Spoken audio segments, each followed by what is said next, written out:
ಒಂದು ಹುಬ್ಬಳ್ಳಿ ಪೂರ್ವ ಕ್ಷೇತ್ರದಲ್ಲಿ ಅಭಿವೃದ್ಧಿ ಕುಂಠಿತ ಆಗ್ತಾ ಇದೆ. ಸಾಕಷ್ಟು ಅಭಿವೃದ್ಧಿ ಕಾರ್ಯಗಳು ಆಗ್ತಾ ಇಲ್ಲ. ಈ ರೀತಿ ಒಂದು ಮಾಜಿ ಶಾಸಕರಾದಂತ ವೀರಭದ್ರಪ್ಪ ಹಾಲದವರು ಹೇಳ್ತಾ ಇದ್ದಾರೆ. ಬನ್ನಿ ಅವರೊಂದಿಗೆ ಮಾತನಾಡೋಣ. ಯಾವೆಲ್ಲ ವಿಚಾರಗಳನ್ನು ನಮ್ಮೊಂದಿಗೆ ಇವತ್ತು ಹಂಚಿಕೊಳ್ತಾ ಇದ್ದಾರೆ, ಬನ್ನಿ ಅವರೊಂದಿಗೆ ಮಾತನಾಡ್ತಾ ಹೋಗೋಣ. ಪೂರ್ವ ಕ್ಷೇತ್ರದ ಬಗ್ಗೆ ಹೇಳ್ತಾರೆ. ಪೂರ್ವ ಕ್ಷೇತ್ರದ ಅಭಿವೃದ್ಧಿ ಬಗ್ಗೆ ಹೇಳಬೇಕಂದ್ರೆ, ಮೊದಲನೇದಾಗಿ ರಾಜಕಾರಣದ ದೃಷ್ಟಿಯಿಂದ ನಾನು ಟೀಕೆ ಮಾಡುವುದಲ್ಲ, ಖಂಡನೆ ಮಾಡುವುದಲ್ಲ, ವಾಸ್ತವವನ್ನು ಮಾತಾಡ್ತೀನಿ. ಯಾಕಂದರೆ ನನ್ನ ಜಾಯಮಾನ ಅದಲ್ಲ. ಆದರೆ 15 ವರ್ಷದಲ್ಲಿ ನಮ್ಮನ್ನು ಆಳ್ತಕ್ಕಂಥ ಮಾನ್ಯ ಶಾಸಕರು ಪ್ರಾರಂಭದಲ್ಲಿ ಏನೋ ಚಾರ್ಚೂರು ಅಭಿವೃದ್ಧಿ ಕೆಲಸಗಳನ್ನು ಮಾಡಿಲ್ಲ ಅಂತ ಹೇಳಲ್ಲ. ತದನಂತರ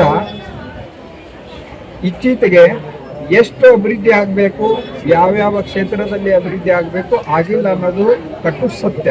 ಇದು ಟೀಕೆ ಅಲ್ಲ. ಮತ್ತು ಇಲ್ಲಿ ಅಪರಾಧಿಕ ಪ್ರಕರಣಗಳು ಜಾಸ್ತಿ ಆಗಿದೆ.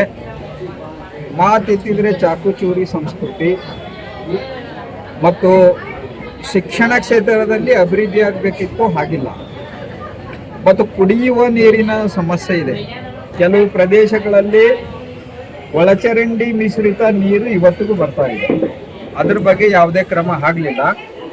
ಮತ್ತು ಸ್ಲಮ್ನಲ್ಲಿ ಇರ್ತಕ್ಕಂಥ ಜನಗಳ ಹಕ್ಕುಪತ್ರ, ಈಗ ಅವರು ಪ್ರಸ್ತುತದಲ್ಲಿ ಮಂತ್ರಿ ಆಗಿದ್ರೆ ನಾವು ಖುಷಿ ಪಡ್ತಿದ್ವಿ. ನಮ್ಮ ಪೂರ್ವ ವಿಧಾನಸಭಾಕ್ಕೆ ಮತ್ತೊಂದು ಗರಿ ಬಂತು, ಅಭಿವೃದ್ಧಿ ಆಗ್ಬೋದಂತ ನಾವು ಕಾತುರ ಸಂತೋಷದಲ್ಲಿದ್ದೀವಿ. ಒಂದು ಪಕ್ಷದಲ್ಲಿ ಇದ್ರೂ ಕೂಡ ನಮ್ಗೆ ಸಂತೋಷ ಆಗ್ತಿತ್ತು. ಇನ್ನೇನು ಅವ್ರ ಬಗ್ಗೆ ಇಲ್ಲಿರ್ತಕ್ಕಂಥ ಅವರ ಅಭಿಮಾನಿಗಳು ಈ ರಾಣಿ ಚೆನ್ನಮ್ಮ ವರ್ತುಳದಲ್ಲಿ ಪ್ರತಿಭಟನೆಯನ್ನು ಮಾಡಿದ್ರು, ಸಿಗಬೇಕು ಅಂತ, ಮಂತ್ರಿ ಸ್ಥಾನ ಸಿಗಬಹುದು ಅಂತ ನಾವು ಅಂದ್ಕೊಂಡಿದ್ದೀವಿ. ಅದು ನಿನ್ನೆ ರಚನೆಯಾದಂಥ ಮಂತ್ರಿಮಂಡಲದಲ್ಲಿ ಅವರ ಹೆಸರನ್ನ ಪಟ್ಟಿಯಲ್ಲಿ ಕೈಬಿಟ್ಟು ಹೋಗಿದೆ. ಅದಕ್ಕೂ ಕೂಡ ಟೈರ್ ಸುಟ್ಟು ಪ್ರತಿಭಟನೆ ಮಾಡಿದ್ದಾರೆ. ನಾನು ಹೇಳೋದಿಲ್ಲಿ, ನಮಗೆ 3 ಸಾರಿ ಭಗವಂತ ಗೆಲ್ಲಿಸಿದ್ದಾನೆ, ನಮ್ಮ ಮತದಾರ ಪ್ರಭುಗಳು ಗೆಲ್ಲಿಸಿದ್ದಾರೆ. 3 ಅವಧಿ ಅಂದ್ರೆ ಸಾಮಾನ್ಯ ಅಲ್ಲ ಅದು. ಮತ್ತೆ ಮೇಲಾಗಿ ಸ್ಲಂ ಬೋರ್ಡಿನ ಅಧ್ಯಕ್ಷ ಸ್ಥಾನವನ್ನು ಕೊಟ್ಟಿದ್ದಾರೆ. ಅದರಲ್ಲಿ ಸಾಕಷ್ಟು ಕೆಲಸ ಮಾಡಬಹುದು. ಹುಬ್ಬಳ್ಳಿ ಪೂರ್ವ ವಿಧಾನಸಭಾ ಕ್ಷೇತ್ರ ಹೆಚ್ಚು ಸ್ಲಮ್ಗಳಿಂದ ಕೂಡಿದಂಥ ಪ್ರದೇಶ. ನನ್ನ ಅವಧಿನಲ್ಲಿ ಗಿರಣಿ ಚಾಳು ಮತ್ತು ಚಾಮುಂಡೇಶ್ವರಿ ನಗರ ಇನ್ನು ಕೆಲವು ಪ್ರದೇಶಗಳನ್ನು ಪಟ್ಟಿ ಮಾಡಿ ಹಕ್ಕುಪತ್ರ ಕೊಡಿಸಿದ್ದುಂಟು. ತದನಂತರ ಇವರು ಅಧ್ಯಕ್ಷರಾಗಿ ಬಂದ ತಕ್ಷಣ ಆ ಕೆಲಸ ಮಾಡಬೇಕಿತ್ತು. ಟೆಕ್ನಿಕಲ್ ವಿಷಯಗಳನ್ನು ಹೇಳ್ಕೊತ ಕೂಡೋದಲ್ಲ. ಈ ಕುಲಕರ್ಣಿ ಅಕ್ಕಲದಲ್ಲಿ ನಾನು 576 ಜನರಿಗೆ ಪರಿಚಯ ಪತ್ರ ಕೊಡಿಸಿದೆ ಶಾಸಕನಿದ್ದಾಗ. ಅಲ್ಲೇ ಒಂದು 25 ಮನೆಗಳನ್ನು ಕಟ್ಟಿಸಿಕೊಟ್ಟೆ. ಅದು ಸ್ಲಮ್ನಲ್ಲಿ, ಘೋಷಿತ ಸ್ಲಮ್ನಲ್ಲಿ ಬರ್ತಾ ಇದೆ. ಅದೇ ಥರ ಭಾಳ ಸ್ಲಮ್ ಇದಾವೆ. ಅವ್ರದ್ದು ನರಕ ಯಾತನೆ ಅನುಭವಿಸ್ತಿದ್ದಾರೆ ಅಲ್ಲಿ. ಇನ್ನು ಈ ಒಂದು 3 ಬಾರಿ ಗೆದ್ದಂಥ ಅವಧಿನಲ್ಲಿ ಈ ಬಿಡ್ನಾಳ್ ಗ್ರಾಮಕ್ಕೆ ಹೋದ್ರೆ ಅಲ್ಲಿ SC ಕಾಲೋನಿ ಇತ್ತು. ಅವರು ಅರಕ ಮೂರಕ್ಕೆ ಗುಡಿಸಲ ನಾನು ಇದ್ದಾಗ ಅವು ಸ್ವಲ್ಪ ಸ್ಥಿತಿಯಲ್ಲಿ ಇದು ಬಿದ್ದು ಹೋಗಿದ್ದಾವೆ. ಬಿದ್ದು ಹೋಗಿ ಸರ್ಕಾರಕ್ಕೆ ಅವರು ಮನವಿ ಕೊಟ್ಟಿದ್ದಾರೆ, ನಾವು ಈ ಸ್ಥಿತಿಯಾಗಿದ್ದೀವಿ, ನಮ್ಗೆ ಜಾಗದ್ದು ಖಾತೆ ಮಾಡಿಕೊಡ್ರಿ, ನಮ್ಗೆ ಹಕ್ಕುಪತ್ರ ಕೊಡ್ರಿ ಅಂತ ನಮ್ಮ ಅವಧಿನಲ್ಲೇ ಕೊಟ್ಟರು. ಅಲ್ಲಿ ಹೋಗಿ ಶಾಸಕರು ಇವತ್ತಿಗೂ ನೋಡಿಲ್ಲ ಅನ್ನೋದು ವಾಸ್ತವ. ಇದು ಆರೋಪ ಅಲ್ಲ. ಬೇಕಂದ್ರೆ ನಾವು ಹೋಗಿ ನೋಡೀನಿ, ಅವ್ರಿಗೆ ಕೆಲಸ ಮಾಡೀನಿ ಅಂತಂದ್ರೆ ನಾನು ಅವ್ರಿಗೆ ಅಭಿನಂದನೆ ಹೇಳ್ತೀನಿ. ಆದರೆ ಆ ಕೆಲಸ ಆಗಿಲ್ಲ. ಭಾಳ ಕೆಟ್ಟ ಸ್ಥಿತಿಯಲ್ಲಿ ಒಂದಿಷ್ಟು ಜನ ಬದುಕ್ತಿದ್ದಾರೆ. ಅದೇ ರೀತಿ ಭಾಳ ಪ್ರದೇಶಗಳಲ್ಲಿ ವಾತಾವರಣ ಹಂಗೆ ಇದೆ. ಅದಕ್ಕೆ ಸ್ಲಮ್ ಬೋರ್ಡ್ ಸಾಕೋದು equal to Mantri, cabinet minister. Slum ಬೋರ್ಡಿನ ಅಧ್ಯಕ್ಷ ಅಂದರೆ ಈಕ್ವಲ್ ಟು ಕ್ಯಾಬಿನೆಟ್ ಮಿನಿಸ್ಟರ್. ನಮ್ಗೆ ಅತಿ ಆಸೆ ಬ್ಯಾಡ ಆಗಿತ್ತು. ಅದರಲ್ಲೇ ಸಾಕಷ್ಟು ಇವರು ಆಶೀರ್ವಾದ ಪಡಿಬೋದು ಕೆಲಸ ಮಾಡಿ. ಹಾಗಾಗಿ ಇವತ್ತು ಆಗಿ 1 ವರ್ಷ ಗತಿಸಿರಬೇಕು ಅಥವಾ 2ನೇ ವರ್ಷಕ್ಕೆ ಪಾದಾರ್ಪಣೆ ಆಗಿರಬೇಕು. ಇವತ್ತಿಗೂ ನಾನು ಮಾನ್ಯ ಶಾಸಕರಿಗೆ ಹೇಳ್ತೀನಿ, ಬೇಗನೆ ಹಕ್ಕುಪತ್ರ ಕೊಡಿಸ್ತಕ್ಕಂಥ ಕ್ರಮ ಕೈಗೊಳ್ಳಿ. ಇಲ್ಲಾಂದ್ರೆ ಆ ವಿಷಯದಲ್ಲಿ ನಾನು ಬೀದಿ ಚಳವಳಿ ಮಾಡಿ ಗಿರಣಿ ಚಾಳಿಗೆ ಹಕ್ಕುಪತ್ರ ಕೊಡಿಸಿದ್ದೀನಿ ಧರ್ಮಸಿಂಗ್ ಸರ್ಕಾರದಲ್ಲಿ. ಧರ್ಮಸಿಂಗ್ ಅವ್ರನ್ನ ಈ ಸಂದರ್ಭದಲ್ಲಿ ನಾನು ನೆನಪು ಮಾಡ್ಕೊತೀನಿ. ಅವ್ರ ಮಗ ಮಂತ್ರಿ ಆದ್ರೆ ಈಗ ಅಜಯ್ ಸಿಂಗ್ ಅವರು. ಯಾಕೆ ಪುಣ್ಯ ಅದು, ಅವ್ರ ತಂದೆ ಮಾಡಿದ್ದು ಪುಣ್ಯ. ಆ ಗಿರಣಿ ಚಾಲ್ ಅಂತ ಒಂದು ಪ್ರದೇಶಕ್ಕೆ ಕಾಯ್ದೆ ಇಲ್ಲ, ಕಾನೂನು ಇಲ್ಲ ಅಂತ ಪ್ರದೇಶಕ್ಕೆ ಅವರು ಸರ್ಕಾರದಿಂದ ಹಕ್ಕುಪತ್ರ ಕೊಡಿಸಿಬಿಟ್ರು. ನಮ್ಮನ್ನ ವಿಧಾನಸಭೆಗೆ ಕರೆಸಿ ನಾವು ಅವ್ರ ಪಕ್ಕದಲ್ಲೇ ಕುಂದಿರಿಸಿಕೊಂಡು ಜಗದೀಶ್ ಶೆಟ್ಟರು ಮತ್ತು SR ಮೋರೆ ಅವರು, ಜಬರ್ ಖಾನ್ ಹೊನ್ನಾಳಿ ಅವರು, ಬಸವರಾಜ ಹೊರಟ್ಟಿ ಅವರು, ಬಸವರಾಜ ಬೊಮ್ಮಾಯಿ ಅವರು, ನೋಡ್ರಿ ಅವಾಗಿನ ಹೋರಾಟ ಎಷ್ಟು ತಾಕತ್ತಿಂದಿತ್ತು, ಎಷ್ಟು ಒಗ್ಗಟ್ಟಿಂದಿತ್ತು. ನಾವು ಅದರಲ್ಲಿ ಯಶಸ್ವಿ ಆಗೀವಿ. ಕಾನೂನೇ ಇಲ್ಲಾರ್ದಂತ ಏರಿಯಾಕ್ಕೆ ಹಕ್ಕುಪತ್ರ ಕೊಡಿಸಿದ್ವಿ. ಯಾವುದೋ ಒಂದು ಸಂದರ್ಭದಲ್ಲಿ ಅದನ್ನು ಕೂಡ ಮಾನ್ಯ ಶಾಸಕರು ಇವೆಲ್ಲ ಬೋಗಸ್ ಅಂತ ಹೇಳಿದಾರಂತೆ. ಒಬ್ಬ ಸೋಮಣ್ಣನ ಈಗಿನ ಪ್ರಸ್ತುತ ರೈಲ್ವೆ ಮಂತ್ರಿ ಜಗದೀಶ್ ಶೆಟ್ಟರ್ ಅಂತಕ್ಕಂಥ ಮುಖ್ಯಮಂತ್ರಿ ಸಂದರ್ಭದಲ್ಲಿ ಭಾರತ್ ನಲ್ಲಿ ಕೊಡಿಸಿದಂತ ಹಕ್ಕುಪತ್ರಗಳನ್ನ ಬೋಗಸ್ ಅಂತ ಇವ್ರು ಕರೆಯೋದಾತಂದ್ರೆ, ಹಂಗಂದ್ರೆ ನೀವು ಸ್ಲಂ ಬೋರ್ಡ್ ಅಧ್ಯಕ್ಷರಾಗಿದ್ದು ಬೋಗಸ್ ಏನು? ಅದೇ ಸ್ಲಂ ಬೋರ್ಡ್ ಇಂದ ಹಕ್ಕುಪತ್ರ ಕೊಟ್ಟಿದ್ದು ಕಾರ್ಯಕ್ರಮ ಮಾಡಿ ಸರ್ಕಾರ ಕೊಟ್ಟಿದ್ದನ್ನ ಬೋಗಸ್ ಅನ್ನೋದಾತಂದ್ರೆ ನೀವು ಬೋಗಸ್ ಏನು? ಹಂಗಂದ್ರೆ ಚೇರ್ಮನ್ ಆಗಿದ್ದು ಅಂತ ಪ್ರಶ್ನೆ ಕೇಳ್ತೀನಿ ನೋಡಿ. ಅದಕ್ಕೆ ಒಂದು ಸೀಲ್ ಸಿಕ್ಕ ಹಾಕಿ ಸಹಿ ಮಾಡಿ ಒಬ್ಬ ಮುಖ್ಯಮಂತ್ರಿ, ಒಬ್ಬ ವಸತಿ ಖಾತೆ ಮಂತ್ರಿ ಕೊಡ್ತಾರಂದ್ರೆ ಅದು ಬೋಗಸ್ ಅನ್ನೋದಾತಂದ್ರೆ ಜನರಿಗೆ ಯಾಕೆ ದಿಕ್ಕು ತಪ್ಪಿಸ್ತಕ್ಕಂಥ ಹೇಳಿಕೆಗಳನ್ನು ಕೊಡ್ತೀರಿ? ಮಾಡಬಾರ್ದಲ್ಲ. ಹಾಗಾಗಿ ನಾನು ಕೇಳ್ತೀನಿ, ನನಗೂ ಒಂದು ಸ್ವಲ್ಪ ಮನ್ಸಿಗೆ ಬೇಜಾರಾಗಿದೆ ಅವರು ಮಂತ್ರಿ ಸ್ಥಾನ ಸಿಗ್ಲಾರ್ದಕ್ಕೆ.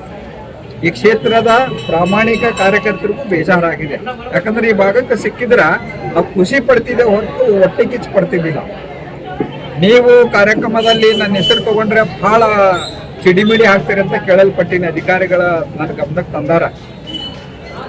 ನಾನು ನಮ್ಮ ಅವಧಿಯಲ್ಲಿ ಆದಂತ ಕೆಲಸ ಕಾರ್ಯಗಳನ್ನು ಉದ್ಘಾಟನೆ ಆಗೋ ಸಂದರ್ಭದಲ್ಲಿ ನೀವು ಸಿಡಿಮಿಡಿ ಹಾಕಿ ಮೈಕ್ ಕಸ್ಕೊಂಡಿದ್ದು ಉದಾಹರಣೆ ಸಮೇತ ನನಗೆ ಗೊತ್ತಾಗಿದೆ. ಅದು ಒಂದು ಸಂದರ್ಭದಾಗ ನಾನು ನಿಮ್ಮ ಜೊತೆ ಮಾತಾಡ್ತೀನಿ, ಈಗ ಬೇಡ ಅದು.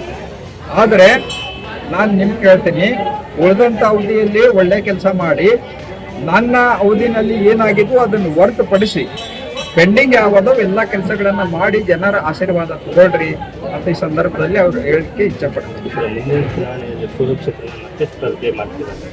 ಮುಂದಿನ ಚುನಾವಣೆಯಲ್ಲಿ ಪೂರ್ವ ಕ್ಷೇತ್ರದಲ್ಲಿ ನನ್ನ ಅಭಿಪ್ರಾಯ ಅಲ್ಲ, ಜನ ಆಶೀರ್ವಾದ ಬೇಕು, ಜನರ ಒಪ್ಪಿಗೆ ಬೇಕು, ಮತದಾರ ಬಾಂಧವರು ನನ್ನ ಎತ್ಕೊಳ್ಬೇಕು, ಅವ್ರ ಮನಸ್ಸಿನಲ್ಲಿ ಬರ್ಬೇಕು. ನಾನು ಒತ್ತಾಯ ಮಾಡಿ ನಾನು ನಿಲ್ತೀನಿ, ನಾನು ಮಾಡ್ತೀನಿ ಅಲ್ಲ. ಅದಕ್ಕೆ ಆ ತಾಯಿಯ ಆಶೀರ್ವಾದ ಈಗ ಪಡೆದಿದ್ದೀನಿ. ನಾನು ಏನೇ ಮಾಡಿದ್ರು ಜನರ ಸಲುವಾಗಿ ಮಾಡೋಣ, ನನ್ನ ಸಲುವಾಗಿ ಮಾಡೋವಲ್ಲ.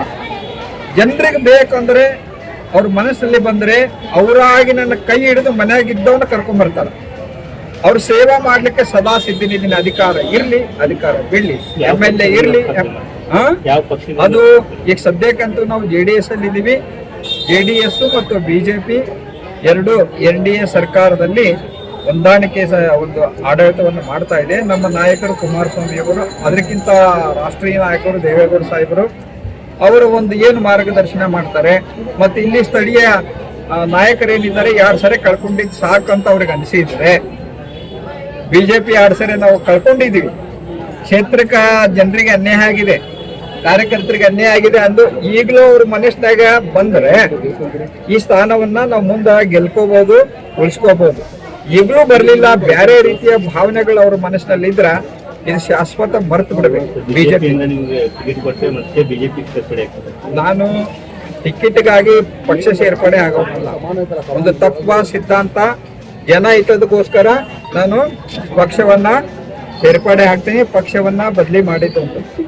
ನನ್ನ ಅಧಿಕಾರದ ಲಾಲಸೆ, ಅಧಿಕಾರದ ಹಾದಿಯಿಂದ ನಾನು ಪಕ್ಷ ಬಿಟ್ಟು ಹೋದವನಲ್ಲ. 35 ವರ್ಷ BJPನಲ್ಲಿ ತಳಮಟ್ಟದಲ್ಲಿ ಕೆಲಸ ಮಾಡಿದ್ದೀವಿ. ಕ್ಷೇತ್ರದಲ್ಲಿ ತಳಮಟ್ಟದಲ್ಲಿ ಪಕ್ಷ ಕಟ್ಟಿದ್ವಿ, ಹೋರಾಟ ಮಾಡಿದ್ವಿ. ಅಧಿಕಾರ ಇರಲಾರದ ಸಂದರ್ಭದಲ್ಲಿ ಹೋರಾಟ ಮಾಡಿದ್ವಿ. ಯಡಿಯೂರಪ್ಪರ ಆಶೀರ್ವಾದದಿಂದ ಅವರು ಮುಖ್ಯಮಂತ್ರಿ ಆಗಿದ್ರು. ಅವ್ರ ಅವಧಿನಲ್ಲಿ ನನಗೆಷ್ಟು ಸಾಧ್ಯ ಐತಿ, ನನ್ನ ಈಗ ಸುಮ್ಮನೆ ಕೂತಿಲ್ಲ. ಎಲ್ಲ ಕಾಲೋನಿಗಳಲ್ಲಿ ಸಿಮೆಂಟ್ ರೋಡು, ಕುಡಿಯುವ ನೀರು, ಆಧಾರ್ ಕಾರ್ಡ್ ಇರಲಿಲ್ಲ, ಆಧಾರ್ ಕಾರ್ಡ್ ಮಾಡಿಸ್ಬೇಕು, ರೇಷನ್ ಕಾರ್ಡ್ ಇರಲಿಲ್ಲ. 20,000 ರೇಷನ್ ಕಾರ್ಡ್, ಇದು ಬಿಲೋ ಪವರ್ಟಿ ಲೈನ್, ಇಷ್ಟೆಲ್ಲ ಕೆಲಸ ಮಾಡಿದವನಿಗೆ ಅನ್ಯಾಯ ಆಗಿದೆ. ನಾನು ಮುಂದಾದರೂ ಕೂಡ ಜನರ ಸಲುವಾಗಿ ಕೆಲಸ ಮಾಡ್ತೀನಿ. ಅದಕ್ಕೆ ಈಗ JDS BJP ಮತ್ತೆ ಸೇರ್ಪಡೆ ಆಗ್ತೀರಾ ಅಂತ ನಮ್ಮ ನಾಯಕರು ಏನು ಕುಮಾರಸ್ವಾಮಿ ಅವರು ಇದ್ದಾರೆ, ಈ ಟಿಕೆಟ್ ಹೊಂದಾಣಿಕೆ ಸಂದರ್ಭದಲ್ಲಿ BJP ನಾಯಕರಿಗೂ ಮತ್ತು ಅವ್ರಿಗೂ ಮಾತುಕತೆ ಆಗೋದು. ಆ ಸಂದರ್ಭದಲ್ಲಿ ಅವರು 2 ಪಕ್ಷಗಳು ಸೇರಿ ಏನು ತೀರ್ಮಾನ ತಗೊಳ್ತಾರೆ, ಒಳ್ಳೆ ತೀರ್ಮಾನ ಆದ್ರೆ ಈ ಕ್ಷೇತ್ರ ಸೋತಿದೆ. ಅಲೈನ್ಸ್ ಆತಂದ್ರೆ ನಿಶ್ಚಿತವಾಗಿ ಇವರೆಲ್ಲ ಈಗ ಮತದಾನ ಪ್ರಭುಗಳದಾರಲ್ಲ, ಇಂಥ ಹಿರಿಯರೆಲ್ಲ ಗೆಲ್ಲಿಸ್ತಾರೆ. ಸರ್ ಪೂರ್ವ ಕ್ಷೇತ್ರದ ಅಭಿವೃದ್ಧಿಗಾಗಿ ಏನಾದ್ರು ಹೋರಾಟ ಅದೇ ಹೇಳ್ತೀನಲ್ಲ, ಪೂರ್ವ ಕ್ಷೇತ್ರದ ಜನತೆಯ ಅಭಿವೃದ್ಧಿಗಾಗಿ ನನ್ನ ಕಣ್ಮುಂದರೆ ಅದು ಸ್ಲಮ್ನಲ್ಲಿ ಹಕ್ಕುಪತ್ರ ನ್ಯಾಯಯುತವಾಗಿ ಕೊಡಿಸ್ಬೇಕಲ್ಲ, ಎಲ್ಲಿ ಕೊಡಿಸಿಲ್ಲ ಆ ಒಂದು ವಿಚಾರವನ್ನು ತಗೊಂಡು ಹೋರಾಟಕ್ಕೆ ಇಳಿತೀನಿ ಮುಂದೆ ನಾವು. ಗಡುವು ಅಂದ್ರೆ ಇನ್ನೂ ಪ್ರಾರಂಭನೆ ಮಾಡಿಲ್ಲ.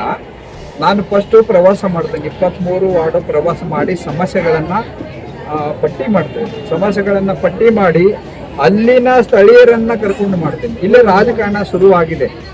ಏನಾದರೂ ಮಾಡಕ್ಕೆ ಹೋದ್ರೆ ಸ್ವಲ್ಪ ಗುಂಡಾ ಸಂಸ್ಕೃತಿ ಬಂದಿದೆ ಇಲ್ಲಿ, ಹೆದರಿಕೆ ಬೆದರಿಕೆ ಹಾಕೋದು. ಆದರೆ ವೀರಭದ್ರಪ್ಪ ಅಂತ ದೊಡ್ಡ ಹೆದರಿಕೆ ಬೆದರಿಕೆಗೆ ಸೊಪ್ಪು ಹಾಕಂಗಿಲ್ಲ. ಮೊದಲೇ ನಾನು ಗೆದ್ದು ಫಸ್ಟ್ ನಾನೇ MLA ಆಗಿದ್ದೀನಿ. ಕೆಲವು ಏನಾಗಿದೆ, ದುಷ್ಟ ವಿಚಾರಗಳು ಉಟ್ಕೊಂಡಿದ್ದಾವೆ, ಅವನ್ನೆಲ್ಲ ಸರಿ ಮಾಡಿ ಜನರನ್ನ ಕಟ್ಟಿಕೊಂಡು, ಮಹಿಳೆಯರನ್ನ ಕಟ್ಟಿಕೊಂಡು, ಯುವಕರನ್ನ ಕಟ್ಟಿಕೊಂಡು ಅವ್ರ ಸಮಸ್ಯೆಗಳನ್ನು ತೆಗೆದುಕೊಂಡು ಸ್ಲಮ್ನಲ್ಲಿ ಇರ್ತಕ್ಕಂಥ ಒಂದು ಸಮಸ್ಯೆಗೆ ಪ್ರಥಮ ಆದ್ಯತೆ ನಾನು ಇದು ಮಾಡ್ತಾರೆ ಯಾರು ಇಲ್ಲ. ಹೌದು, ನಾನು ಅದೆಲ್ಲ ಬೇಡ ವಿಚಾರ. ಸದ್ಯದಲ್ಲಿ ಕ್ರೈಮ್ ರೇಟ್ ಜಾಸ್ತಿ ಆಗಿದೆ ಅಂತ ಇಷ್ಟು ಮಾತ್ರ ಹೇಳ್ಬೋದು. ಕ್ರೈಮ್ ರೇಟ್ ಜಾಸ್ತಿ ಆಗಿದೆ, ಅಪರಾಧಿಕ ಪ್ರಕರಣಗಳ ಹೆಚ್ಚಳ ಆಗಿದೆ. ಯಾಕಾಯ್ತು ಹೆಚ್ಚಳ? ಒಂದು ರಾಜಕೀಯ ವಿಷಯಕ್ಕಿರ್ಬೋದು, ಮತ್ತೊಂದು ಹೆಣ್ಣಿನ ವಿಷಯಕ್ಕಿರ್ಬೋದು, ಮತ್ತೊಂದು ಆಸ್ತಿ ಪಾಸ್ತಿ ಕಬಳಿಕೆ ವಿಷಯಕ್ಕಿರ್ಬೋದು. ಈ 3 ಬಿಟ್ಟರೆ ಬೇರೆ ಇದೆ. ಅದು ಹೆಚ್ಚಳ ಆಗಿದೆ. ಅದಕ್ಕೆ ಇಲ್ಲಿರ್ತಕ್ಕಂಥ ಆಯುಕ್ತರು ದಕ್ಷತೆಯಿಂದ ಪ್ರಾರಂಭದಲ್ಲಿ ಏನು ಕೆಲಸ ಮಾಡಿದ್ರು, ಈಗ ಮಾಡಿಲ್ಲ ಅಂತ ಹೇಳ್ತಾ ಇಲ್ಲ. ಅವ್ರದ್ದು ಯಾಕೋ ಸ್ವಲ್ಪ ಲಾಠಿ ಪ್ರಭಾವ ಕಡಿಮೆ ಆಗಿದೆ, ಅಷ್ಟೊಂದು ಭಯ ಇಲ್ಲ. ಈಗ ಅವರು ದಕ್ಷತೆಯಿಂದ ಅವರೇನೋ ಕೆಲಸ ಮಾಡೋರ ಇದ್ದಾರೆ. ಯಾಕೆ ಅವರು ಕೈ ಕೊಟ್ಟು ಕೂತಾರೆ ನಮ್ಗೆ ಅರ್ಥ ಆಗ್ತದೆ. ಅದು ಅವರು ಪುನರಪಿ ತಮ್ಮ ಪಕ್ಷಾತೀತವಾಗಿ ಯಾರು ಮುಲಾಜಿರ್ಲಾರ್ದಂಗೆ ಕೆಲಸ ಮಾಡಬೇಕಂತ ನಾನು ಅವ್ರಿಗೆ